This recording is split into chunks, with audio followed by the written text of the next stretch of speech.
রেহাই পায়নি পথচারী থেকে শুরু করে শ্রমিক, দোকানদার, শহীদ হন তাদের লাশটা পিছিয়ে এভাবে আমার করছে তুলে দেখে আসলে নিজে ঠিক রাখতে পারিনি।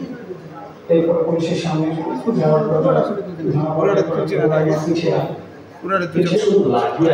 অন্যদিকে সব ভারী অস্ত্র। তো আধুনিক বিল্ডিংয়ের সেদিনের অবস্থা আসলে মনে হচ্ছিল আরো মাথায় করি আরো উঠে করি। মধ্যরাতে সারা দেশে কোন প্রকার পূর্ব ঘোষণা ছাড়াই ইন্টারনেট ব্ল্যাকআউট করে দেওয়া হয়। এই সময় জনগণের উপর হেলিকপ্টার ব্যবহার করে টিয়ার শেল, সাউন্ড গ্রেনেড ও গুলি ছুটতে থাকে। দেশের বিভিন্ন স্থানে র্যাব, পুলিশের স্নাইপারের গুলিতে হতাহত হয় অগণন সাধারণ ছাত্র জনতা। যেন ঘরে ঘরে মৃত্যু দূত হয়ে আসে ফ্যাসিস্ট হাসিনা রেজিম।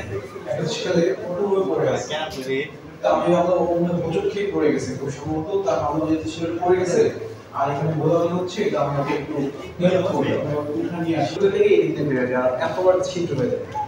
তো স্বাভাবিকভাবে আসলে আমি আমার আসলে এত রক্ত জীবন বলতে দেখি মানুষেরও। এই জনতন্ত্রের আগুনকে স্তব্ধ করতে না পেরে অবশেষে 19 জুলাই শুক্রবার গভীর রাতে জারি করা হয় কারফিউ।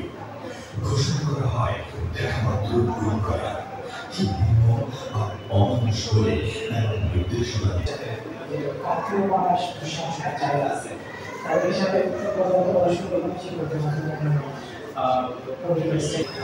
ফলে দেখা গেল যে আমার সিদ্ধান্ত নিল যে আন্দোলন হবে, কারফিউ ভেঙে আন্দোলন হবে।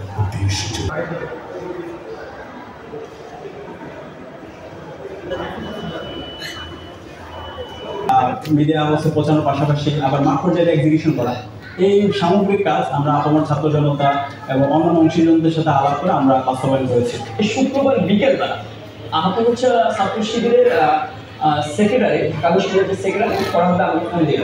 ফরহাদার সাথে আমার আন্দোলন কেন্দ্রে পরিচয়। ফরহাদা যখন আমাকে ফোন দিল যে এখানে এই পরিস্থিতি এই হয়তো এই যে বেহাত হয়ে যাচ্ছে কিংবা হচ্ছে যে শহীদের রক্তের সাথে কিছু বেমানি কিংবা কিছু করতে যাচ্ছে, একটা আন্দোলন স্ট্রিক করতে হবে।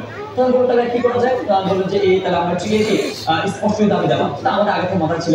তো দাবি দেওয়া হচ্ছে প্রফেশন আমি আলোচনা করতেছিলাম, তখন আপনি জেনে থাকবেন নেট একদম স্লো, মানে ইভেন ফোনে মানে কথা বলা যাচ্ছে না, বারবার নেট আসছে। আমি তখন মানে বের হয়ে বিকেলবেলা যাত্রা বাড়িতে আন্দোলন করতেছিলাম, এর মধ্যে ফরহাদ ফোন দিলে আমাকে তো জানতে হবে নিশ্চিত হবে।